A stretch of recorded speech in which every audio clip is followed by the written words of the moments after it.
Welcome back, my friends, to TFT Hyper Roll with Artark and the finale of the Underground Trilogy. This was a really fun group of games to play because Underground is kind of a wild trait, especially in Hyper Roll. But first, graphic, like, comment, subscribe, you know the drill. Lives, weekends, set 9 coming up, hopefully Hyper Roll in it. Yeah, there will be Hyper Roll in it. It just might not be in the PBE yet. I don't know as I'm saying this because it isn't even working on the PBE as I'm saying this. But let's get started. So this game started with Prismatic augments. Did not love anything here, so we're going to go ahead and roll and hope we get something really cool. Nothing really cool, so we grab the Earth grab bag, which is going to give us a spatula and some items, and we hope we can put something together with them. And by the time we finished rolling, we had 3 undergrounds, so why not start the lose streak going and wondering whether we're going to be able to come in 1st or 8th.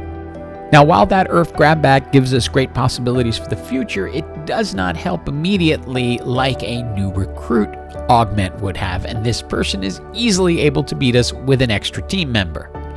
We now have 4 undergrounds, so we can get more locks open, but that's not going to stop the losing because, again, Underground in and of itself usually isn't very strong unless you manage to get a lot of 2-star champs, so you have to suffer at the bottom of the health charts.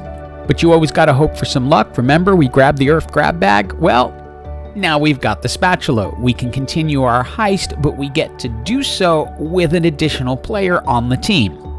I was hoping having an extra player would give us a little bit more to go on, but they Zephyred our front line, as in Vi, and then we're able to just tear through the back line. So Draven, who was the ace that I was hoping would give us just a little bit more of a chance, just another loss. For our next augment, we are staying Prismatic, and I was tempted by Radiant, but I'm doing Underground. I don't need Radiant relics, and my bench is already filled with items, so much so I can't pick them up. So getting another Radiant relic isn't going to help, but it will be a question of who do I want to itemize. And now I've got Draven up to 2 stars, so I'm going to go ahead and give him a Rage Blade, so maybe he can help turn this around and be a much stronger ace for us. And we added a Sunfire Cape to Vi in the hopes that that would reduce the healing, but we run into a gold 3-star Blitzcrank with a Warmogs and a Gargoyle Stoneplate that we are not going to be able to get through before it comes in and wallops us. Lose streak continues. A new popped out of our glitched out egg, and I'm hoping this can change the fortunes of the team, because if Nunu can get into the backline and just weaken them enough, it will give Draven enough time to start executing things, which is what I'm counting on. Success, lose streak over, and that is what I've been looking for. A second Tactician's Crown, and now lots and lots of items that need to be distributed. And now with 2 Tactician's Crowns, I'm able to bring Jax into the mix to give Brawler to Vi, so we get a little bit more power in the front line. Hopefully, again, that holds everything up with the extra players so we can actually get a win and keep ourselves out of the ultimate danger zone. Now this is when things start to get a little bit crazy.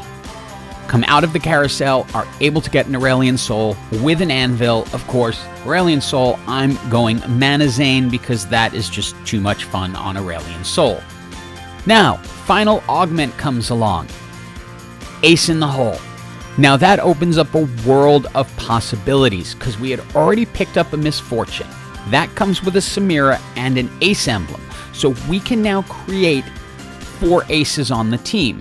Now, because of the amount of items and flipping and flopping I have to do, I end up going ahead and just putting the Ace emblem onto Kale right now because I know Kale's going to eventually come out. We're going to get that last Whisper over to Samira, but I just wanted to get 4 aces on the team and ready to go, and then we can figure it out along the way. And this is one of the big challenges with Underground and Hyper Roll, is everything's happening just a little bit faster, and you have to do things quickly. Ultimately, I have a lot of gold to roll through. I just have to get to somewhere where I have the time to do it. With 10 health, we were safe into round 8 because the most we can lose is 8 over the next 2 fights, leaving us with 2. So we have to put the items together and figure out what's going to be best. Here, Needlessly Large Rod, that will combine with the Sparring Glove to create a jeweled gauntlet on Aurelian Soul, who already has the Mana Zane. Now, it's going to be time to put everything in order. And we'll go through the process. We're going to dump Kale because we don't need it anymore. Aurelian Soul gets the Ace Emblem. We're going to bring Nunu up to 2 stars. We're going to get Jax in to create that Brawler buff. And then we can go ahead and put the last Whisperer on Samira, get the Jeweled Gauntlet onto Aurelian Soul, and we're good to go for the next round. And win or lose this fight really doesn't matter. If we lose, we have 2 health and we go out in 1 life. If we win, we have 6 health and we go out in 1 life. It could impact position, but in the grand scheme of things, I worry more about when I'm going to get knocked out. Luckily, thanks to Nunu and his giant ball, we end up winning. Now that gave us some time to roll through some of our gold, and we picked up some critical units, but we have item choices to make. We're going to go ahead and grab the Archangel Staff for Misfortune. Then come back to find a 2-star Leona waiting for us, which is really good. We have another anvil we need to open, hoping for something. Ionic Spark will work great on Echo since he tends to jump into the back line and can cause people a lot of damage. We continue our rolling spree, hoping for the 2-star Aurelian Soul. Thank you, Gary, we needed that. And now, with a 2-star Aurelian Soul Ace, watch the destruction. It's not necessarily the first cast, but the second.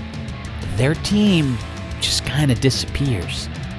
Now at this point I still have Underground, but it's pretty much time to get rid of it, so we're going to go ahead and cut and run and just take what it gives us and then hope we can make something from this. We 2-starred the Mordekaiser just before this round started, so we're going to be saying goodbye to Draven at the end of it, as he is our weakest ace. Even though Samira is 1 star, she's going to help us out as we get dragged into the top 4. And we open up an anvil, and we're really looking for Mordekaiser items, so we'll go ahead and just grab the Giant Slayer because that certainly can't hurt. And now for the maybe final item, because we do have an Urgot on the bench that we could put in. Wanted something to increase Mordekaiser's power, but it's just not there, so we can put the Ionic Spark on Leona, and that will allow her to shred magic resistance, which will make them more susceptible to both Aurelian Soul, Mordekaiser, and Misfortune. And you gotta feel sorry for anyone facing this, because between Aurelian Soul weakening them and then Mordekaiser slamming down the hammer, nothing survives.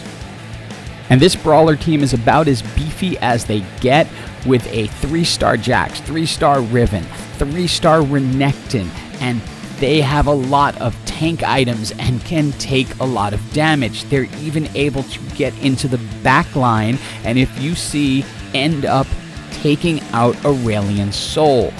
But the power here, it's just so much that we're able to ultimately get through them and turn this into a 1v1. And we are facing off against a very strong laser admin sure shot team. They have a lot of power, and you are going to see just how much damage they can do. Even as our Mordekaiser slams down, our team is nearly knocked out, but we hold on through this round. And Urgot left us a little treasure chest behind that came with a tier, so we can now put a Hand of Justice on Misfortune. That team almost got through this. I would love to get a gold 3-star Aurelian Soul, but it's not meant to be, nor am I able to find the 2-star Samira. But that team almost got through us, so we're going to reposition to make sure that we're not as susceptible to everything they're doing. Ezreal will hit the largest clump, so we want to make sure we're spread out just a little bit more. That Verdant Veil is helping them a ton, but this time, with the way we're set up, we slam them down really quick, and it's GG for everyone. Hope you enjoyed this video series on Underground. Tomorrow we answer the question, what can beat 4 ACES? Hope you'll tune in for that too, and as always, have an absolutely awesome day.